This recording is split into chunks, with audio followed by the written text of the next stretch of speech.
গতকালকের পর আজ ফের চলল গুলি। গতকাল চারু মার্কেট থানা এলাকা এবং আজকে গার্ডেন রিচে পরপর দুদিনে শহরে দু জায়গায় গুলি চলেছে।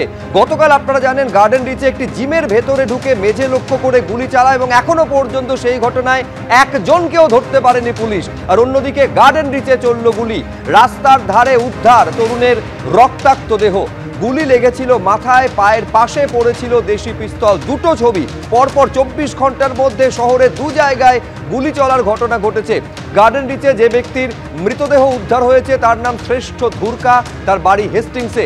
গার্ডেন রিচে ডিসি বন্দরের অফিসের খুব কাছে এই গুলি চলার ঘটনা ঘটেছে, ফলে স্বাভাবিকভাবে এলাকায় চাঞ্চল্য ছড়িয়েছে। এই যে আগ্নেয়াস্ত্রটি উদ্ধার হয়েছে সেই আগ্নেয়াস্ত্র থেকে আঙুলের ছাপ উদ্ধারে তৎপর ফিঙ্গারপ্রিন্ট বিশেষজ্ঞরা।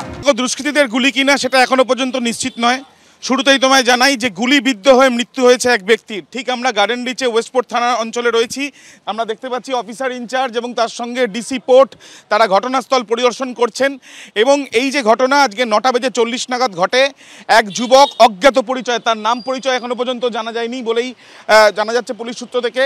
এবং এলাকার কিছু মানুষ পুলিশকে খবর দেয় যে তারা শব্দ শুনেছেন এবং তারপর এখানে যখন পুলিশ আসে তখন একটি রিভলভার উদ্ধার করে এবং রক্তাক্ত অবস্থায় ওই ব্যক্তি 30 বছর বয়সী তাকে উদ্ধার করা হয়। ইতিমধ্যে তাকে হাসপাতালে নিয়ে যাওয়া হয়েছে এবং যেটা জানা যাচ্ছে যে তার মৃত্যু হয়েছে ইতিমধ্যে।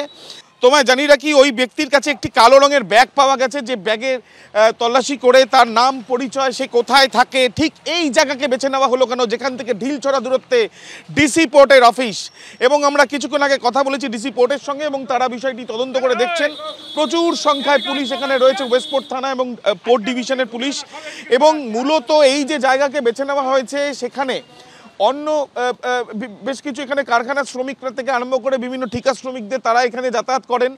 পাশে বেশ কিছু কারখানাও রয়েছে এবং এই জায়গাকে মূলত যাতায়াতের জন্য বা ব্যবসায়িক কারণে পরিবহন যেগুলো হয় এবং স্থানীয় কিছু মানুষ শুধু যাতায়াত করেন, সাধারণত ফাঁকা থাকে সেই জায়গাকে বেছে নেওয়া। পাশে অ্যাসবেস্টাস দিয়ে ঘেরা, অন্যদিকে লম্বা পাঁচিল এবং এখানে রেলের হাসপাতালও পাশে রয়েছে।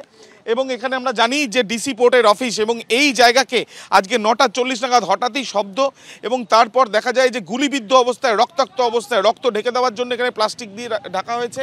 আমরা দেখতে পাচ্ছি যে পুলিশ আধিকারিকরা, ডিসি পোর্ট সহ ওয়েস্টপোর্ট থানার পুলিশ তারাও এখানে রয়েছেন। লালবাজারের অফিসারদেরও ইতিমধ্যে জানানো হয়েছে, উচ্চতর আধিকারিকদেরও। এবং এই ঘটনার নেপথ্যে কী রয়েছে, একেবারে চিরুনি তল্লাশি বলতে এই অঞ্চলে চিরুনি তল্লাশি চালানো হচ্ছে পুলিশের তরফ থেকে।